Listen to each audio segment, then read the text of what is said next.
welcome to today's edition of Pegasus Test. On today's edition, we're covering Stage 1 of Desert Brutality in the Retro Heavy Division. So as you would expect, Desert Brutality 2020 was a blast.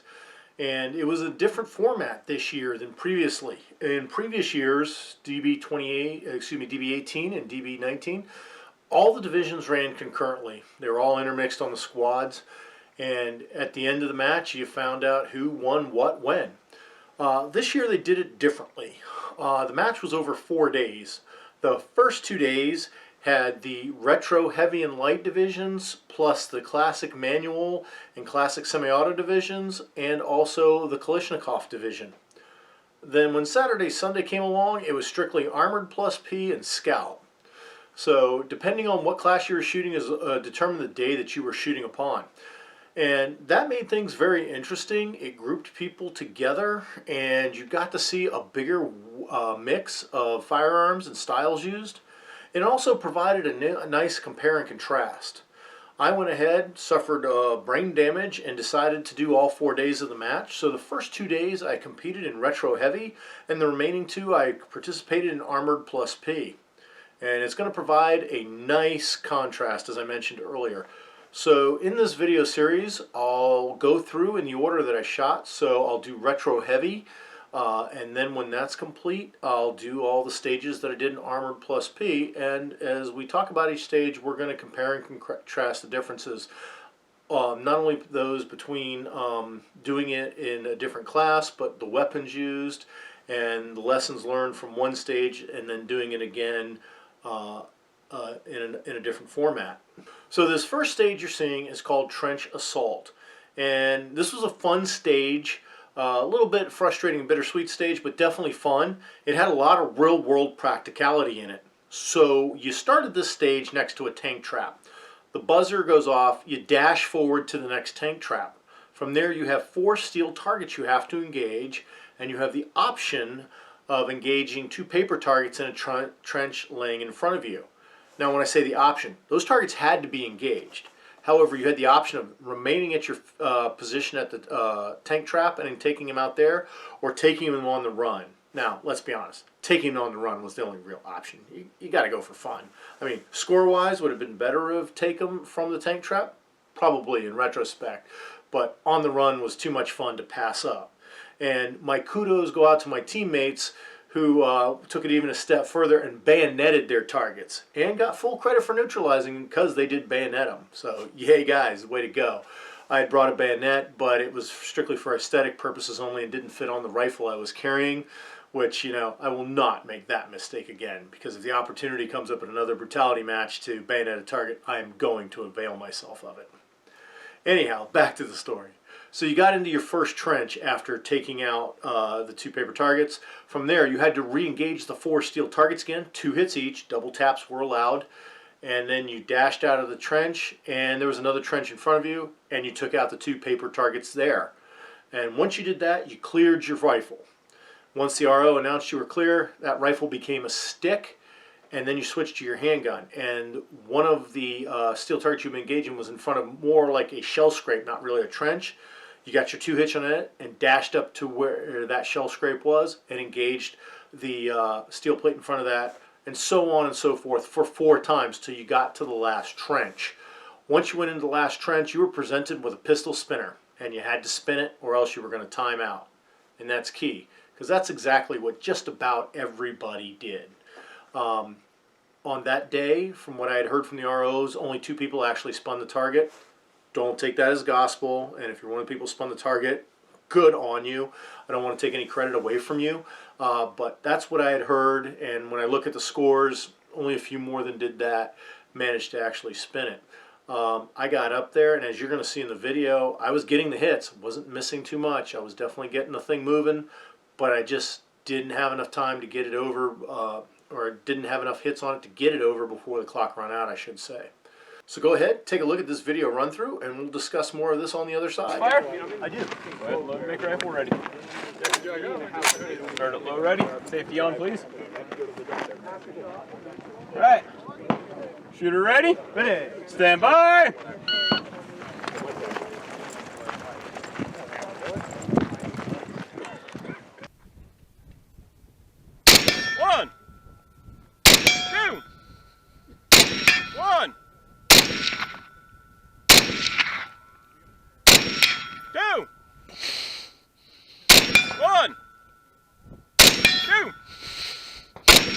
1, 2.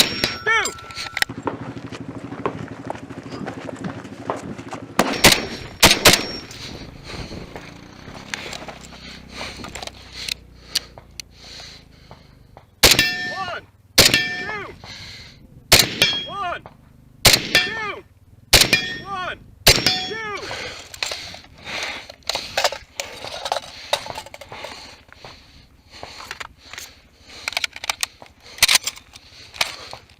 I got 2 on the third, right? Yep, 2 on the phone. 1, 2. You're good. Do those 2 paper. 2 paper.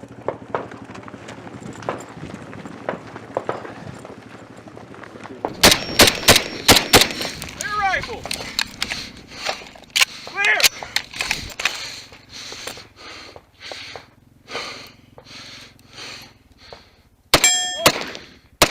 There you go. Grab rifle. Move up.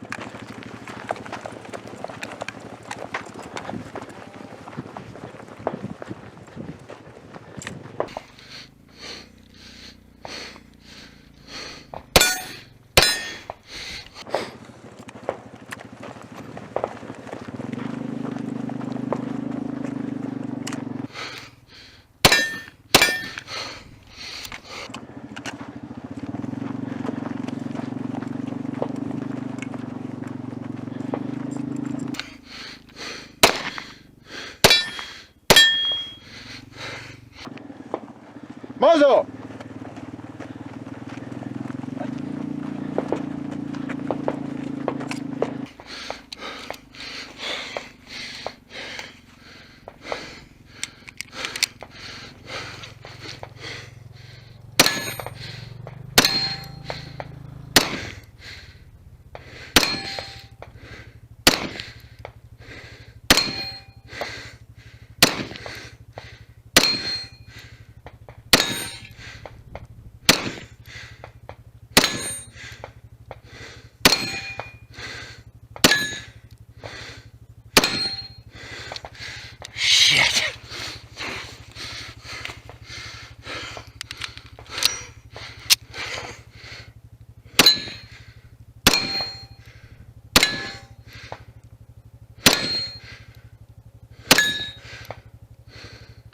Time! Fuck. Okay, there you have it. That was my run. Timed out, got a penalty for not spinning the spinner. Kind of stinks, but on the other hand, it kind of made this a bit of a neutral stage because that was just about everybody's outcome, regardless of the class you were in. Kalashnikov, heavy light, heavy retro, manual, classic semi-auto. All of the people in all those classes basically had the same result. You could get through the trenches, but when you got to the spinner, nobody really got it to spin. Now, what makes this as a challenge in these classes, with perhaps the exception of the Kalashnikov guys, you're using pre-1986, sometimes pre-1946 pistols. One of the things you don't have is a high-capacity mag. I was using a Browning high power. I had 13 rounds. That gave me just about the most advantage over anyone during this. And there were a lot of other guys running single stack pistols, lots of them, Tokarevs, P7s, a lot of 1911s. They were well represented, and even with 45 caliber, a lot of times just wasn't enough to get the spinner to go over. Overall, this stage was fun. Well, let's just get that out of the way. I'm not going to say overall. This stage was fun. All the stages were fun, you know, and if you're not doing this type of match, you really should consider it. Some of the lessons learned right off the bat, I was using an FNFAL as my rifle in this match. And one of the things learned right away, 308 recoil is significantly more than 223.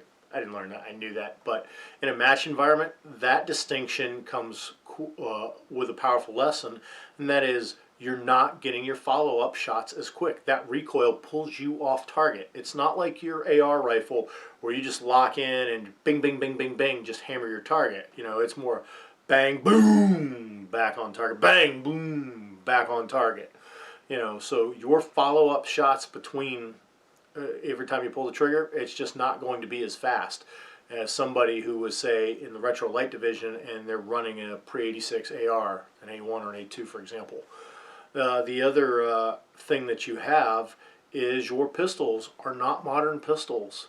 I mean, a lot of the pistols that would qualify for these divisions are still in use today. I mean, 1911s are not going away. The Beretta is still a common pistol, for example. But what you are going to encounter is you don't have all the modern accoutrements. The sighting systems are not as good. That Browning high power system, is not as good as the sights that you're going to get on, say, a modern Gen 5 Glock, for example, or a SIG 320, or insert pistol name here, basically. So, pistol shots were harder. You really had to apply the fundamentals of marksmanship. And because of that, you weren't getting some of the speed that you would get with the more modern designs. Now, was there a drastic speed difference? No, not by any stretch of the imagination. But there was a noticeable difference. I know I can run faster with my Berettas and my Glocks than I could with the Browning high power. Doesn't mean I didn't have fun by any stretch of the imagination. Do not think I didn't have fun. It was a blast. But it does start to show that in these different classes there are different challenges depending on what you're shooting. Now, one of the things you see me doing in this video is that when I go from rifle to pistol, a lot of people slung their rifle. I chose not to do that. And the main reason I did is these retro rifles, a lot of them had retro slings or period correct slings. Mine technically wasn't the exact sling you would use on an FAL. It was actually the issue sling I had on my M16A2 over in the desert. But it had the same effect. It was really just a carrying strap. A lot of guys lost a lot of time fighting, trying to get these rifles slung on their backs, head through the sling and all that stuff. I didn't want to mess around with that because I thought it would waste too much time. So what I did is just drop my rifle, did my pistol work, picked up my rifle, and dashed on. And I think for this stage in retro heavy, that was the right answer. However, as you'll see in a future video, when I cover this stage on the Armored Plus P, I did the exact same thing with the rifle I'm using there. Now on that rifle, I had a very modern VTAC sling, and I could have easily left the rifle slung, but I thought, wow, in the first time I did this, just dropping the rifle was the answer. It worked really well, and that should just come through for me again. And truth be told, no, that wasn't the case. In that option, I probably should have gone with a slung rifle. So it shows that the different divisions with their different gear requirements sometimes require different methods of employing your weapon or carrying it than you would. Just basically say you can't do the same thing in every division every time. We hope you found this coverage of Stage 1 of Desert Brutality 2020 Retro Heavy Division coverage interesting and informative. Please comment, like, and subscribe, and tune in for tomorrow's coverage of Stage 2.